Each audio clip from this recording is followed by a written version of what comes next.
it's Hailey, and today I'm going to be talking about my top historical fiction reads, specifically those that are set during World War II.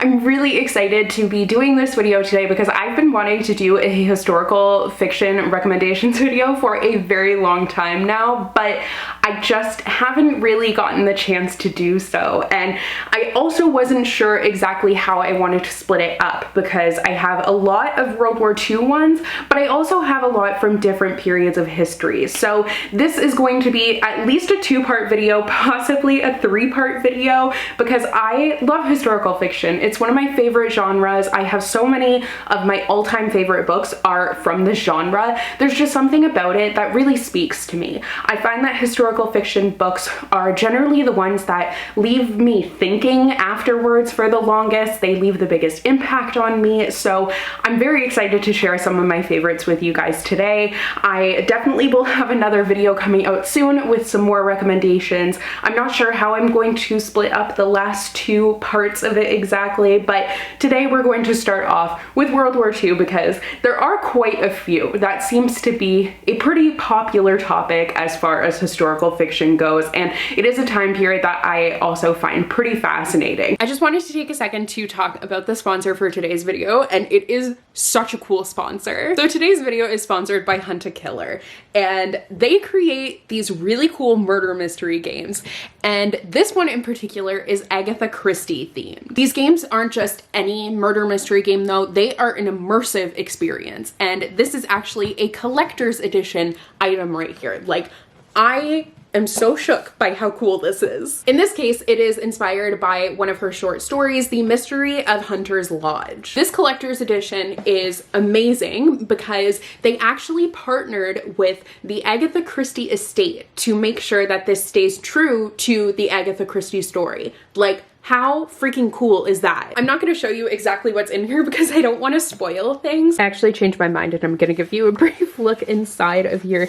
just to kind of show you the kind of things that you can expect. Like, it is so cool, just fascinating. The amount of work and attention to detail in here, I can't even get over it. So that's just like a quick look at what you can expect. And also you have to open up this drawer. There's like a code for it. Oh, it's amazing. Also, look at this flask. Like, what? I can't. But it truly takes you like on a ride.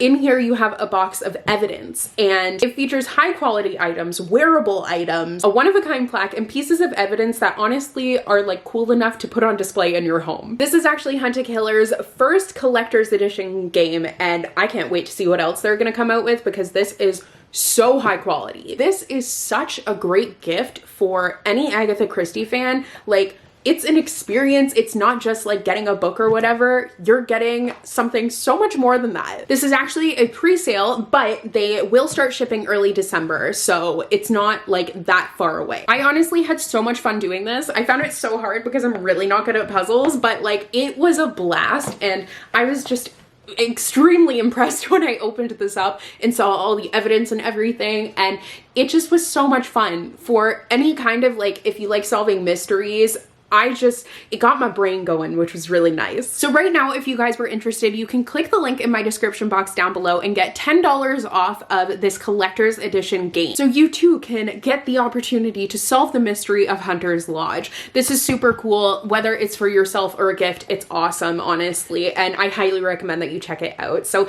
thank you so much to Hunt a Killer for sponsoring today's video. So the first book that I wanted to talk about is one that I'm sure you guys knew was going to show up on this list because it is one of my favorite books of all time, and that is The Book Thief by Marcus Zusak. So this isn't a book that's for everyone, but it is one that I think if you're going to love it, you're really going to love it. Like, it just left such an impact on me. It's such an incredible, incredible story, and it is set obviously during World War II, and it follows a young girl in Germany, and she started trying to steal books that are being burnt because obviously this is a time when books are being burnt. Books are very important, and she starts stealing them and trying to read them. So it's also the one thing that I think sets this book apart from others is the fact that it's narrated by death. And that's, I think, the point where people either love it or they hate it, but I loved that. I found the narration to be incredibly powerful, and everything about the book was really well thought out. I think this book is a complete masterpiece and deserves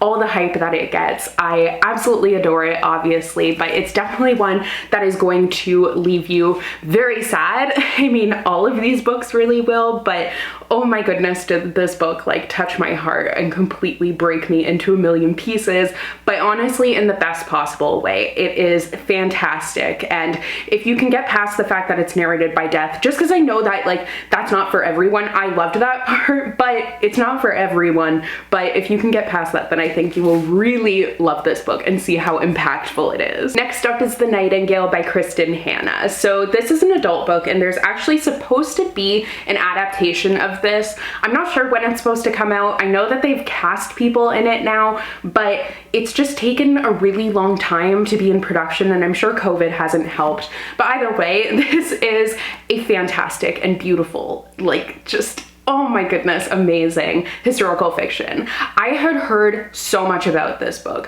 When I was working at the bookstore, I remember this book had come out kind of recently to that, and I had seen it around, and then everyone was talking about it at work, and I was like, there's no way that this book can be as good as people are saying it is, but it really, really was. I distinctly remember listening to this audiobook and just starting to cry because I was so touched by the story. So this follows two sisters who are living in Nazi-occupied France. You follow them throughout time as they are dealing with the occupation, how it's changed their lives, and there's also like jumping back to present day. So you get a really well-rounded picture of everything, and it's just like, it's heartbreaking. I'm gonna say that a million times about all of these books, but I feel like those heartbreaking books are the ones that leave me with the most impact, I guess. I don't think that was a really good sentence, but you know what I mean. So I highly recommend this book if you are looking for an adult historical fiction.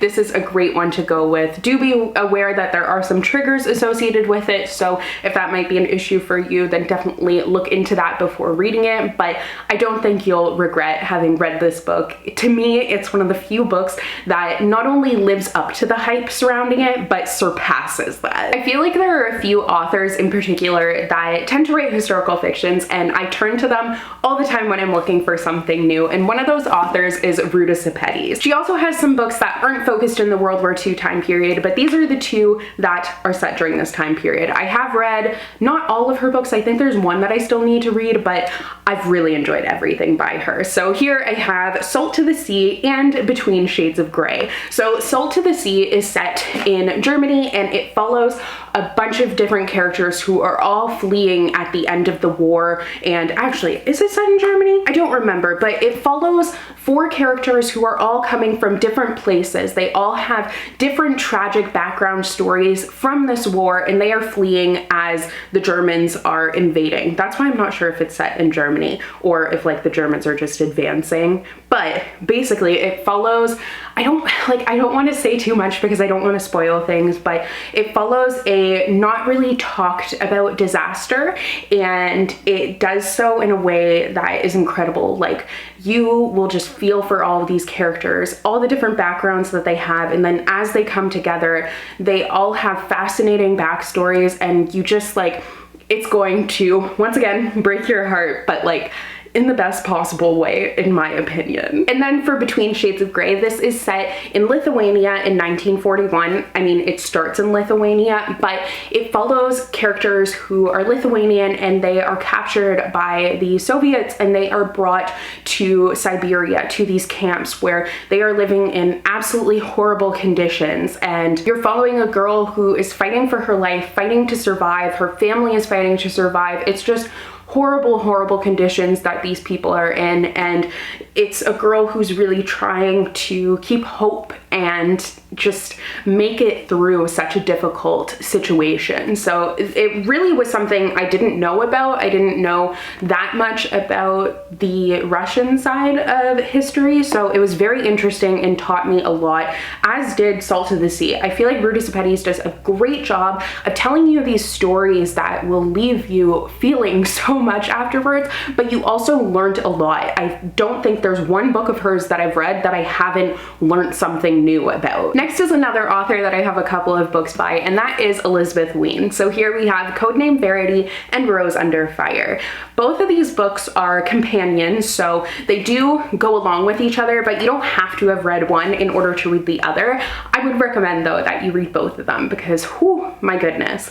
So Elizabeth Wein is very interesting because she actually focuses on pilots, which I think is really cool, and in particular female pilots. So in Codename Verity, you are following the interrogation of a young girl who has crash landed in Nazi-occupied France, and she's being interrogated by the Gestapo, and that is the whole story. It's like just everything that has happened to her in this interrogation as she's telling them. So it's very fascinating and a really interesting way to tell the story. I loved the audiobook for both of these actually, so if you are able, that's a great way to consume them, although also reading it physically is, I mean, they're really fantastic books either way. But Rose Under Fire, this one is set in a concentration camp that is specifically for female prisoners. So once again, you are following a female pilot who has been captured by the Germans and brought to Ravensbrück, which is this concentration camp for females. And this, like, both of these stories just, oh my goodness, they are kind of indescribable to read, but once again, books that taught me a lot at the same time. Well, I got this incredible story about these female pilots and what they experienced, and it was just, whew, I don't even know how to describe my experience reading both of these books, but they were fantastic. Next is We Are Not Free by Tracy Chee. I have talked about this book quite a bit recently because it absolutely blew me away. I loved it so much, and I feel like one place where historical fiction is lacking is in diversity. There are a lot of Eurocentric historical fictions, and those, I mean, that makes up the majority of what I've read because I haven't really seen all that many that aren't, although they do exist and I have been picking them up and reading them, but a lot of them are Eurocentric. So if you have any recommendations for different YA historical fictions outside of Europe or anything like that, please leave them down below because I would love to check them out. But We Are Not Free is set in, I mean, it is set in America, but it is following Japanese Americans, 14 different teenagers who they have been taken into these incarceration camps, and you see their lives being completely torn apart for no other reason other than racism and prejudice, and you see them being turned against each other as well. Like, I didn't know that these camps also existed in Canada, and I felt like this taught me a lot about that. It's such a shameful part of recent history that needs to be talked about more, and this book did such a fabulous job of bringing that to life. There's 14 different teenagers that you are getting the perspective of in here, but it didn't feel convoluted. It didn't feel like too much. I felt like I was seeing all 14 different personalities, even for a short amount of time. I felt connected to them and their stories, and seeing what they were going through was absolutely horrible. So I highly recommend this book. It is fabulously done and it will definitely teach you something. Next, I have another 2 books by one author. I don't know what it is with historical fiction. Like, I feel like it's just certain authors write historical fiction and then I end up picking up all of their books, but that author is Monica Hesse. So the first book that I picked up of hers is Girl in the Blue Coat, and this book is set in Amsterdam during World War II, so it's the Nazi-occupied Netherlands, and my mom's side of the family is actually Dutch, so this book meant a lot to me personally because it showed so much of the Dutch experience during World War II, and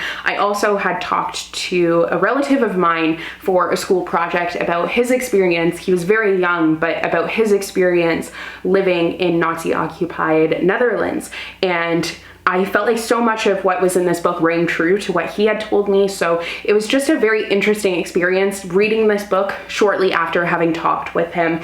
And I felt like I just learned so much about like what my grandparents went through and what all my relatives went through. But it also is a really interesting mystery story. So the main character, she is working on the black market, but just with like small things. And then she ends up getting this big job that she isn't really expecting to take on.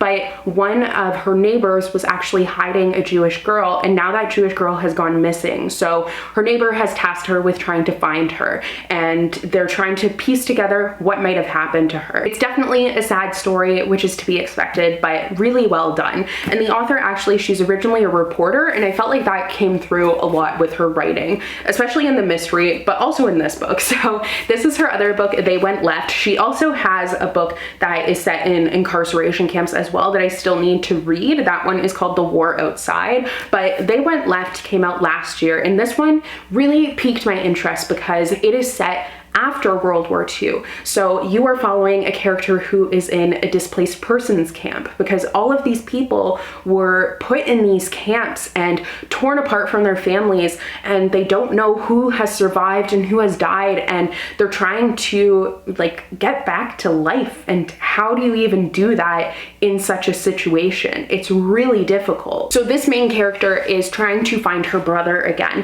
Her brother and her were the only survivors when they were brought to the camps. The rest of her family was sent to the left toward the gas chambers, while her and her brother were sent to the right. So you're following her as she's still worried, like she's still terrified for her life after such a traumatic experience. And it was a really powerful and informative read, and definitely one I recommend if you are really into World War II historical fiction. This is one that is unlike other ones that I've read before. Speaking of unlike other books that I've read before, next is Wolf by Wolf by Ryan Groudon. So I talked about this book quite a bit last year because it completely just blew me away. But this is an alternate history story, so it's very different than the other books that I've talked about today, but I do still think this one has a major impact and is a fantastic read. It's a reimagining of history if the Axis powers had won the war. So Hitler is still alive, Hitler is in power, and you are following a character who was experimented upon during the war, and she escaped, and now she is going in this motorcycle race because there's a motorcycle race, and whoever wins this race gets the chance to meet Hitler, and she wants to do that so then she can assassinate him. So it seems like a very like weird storyline, but honestly, I went into it quite skeptical, but it worked extremely well. I just fell in love with this story. It was unlike anything I've ever read before and was such a great reimagining of history and made me think a lot. I also feel like I would be remiss not to mention A Mouse by Art Spiegelman. So this is a graphic novel series, and it is based on the author's father's experiences in concentration camps. So I actually studied this I took a course on Jewish history, and I studied this with that course, and it's just such an interesting way to tell the story because the Jewish characters are pictured as mice and the Nazis are cats. So it's just like very scarily accurate and such a powerful way to tell a story like that, and definitely one that will leave you like, you won't soon forget it. I feel like I haven't read this in so long, but even just flipping through it, the imagery is like incredibly powerful. Also, if you haven't heard of this book, I've had to read this book twice for courses, and that is Night by Elie Wiesel. This is essential when it comes to historical reads. It is by Elie Wiesel, who he passed away a couple of years ago now, but he actually was a survivor of concentration camps, and he has written a story about that. So it's fictionalized, but obviously there are kind of some things from his experience there, and it's such a powerful read. He has done a lot of speaking as well, which I think he's definitely worth listening to, but if you need somewhere to start with historical reads, this is a great one. It's very harrowing, but entirely worth the read. So those are all of the World War II historical fiction books that I wanted to recommend to you guys today. Please let me know your recommendations for historical fictions, or like I said, non-Eurocentric historical fictions as well. I would love to hear them. I can never get enough of historical fiction, so definitely always looking for some new ones. But I hope you guys enjoyed today's video. I hope it helped you out, and I will see you guys in another new one soon. Bye!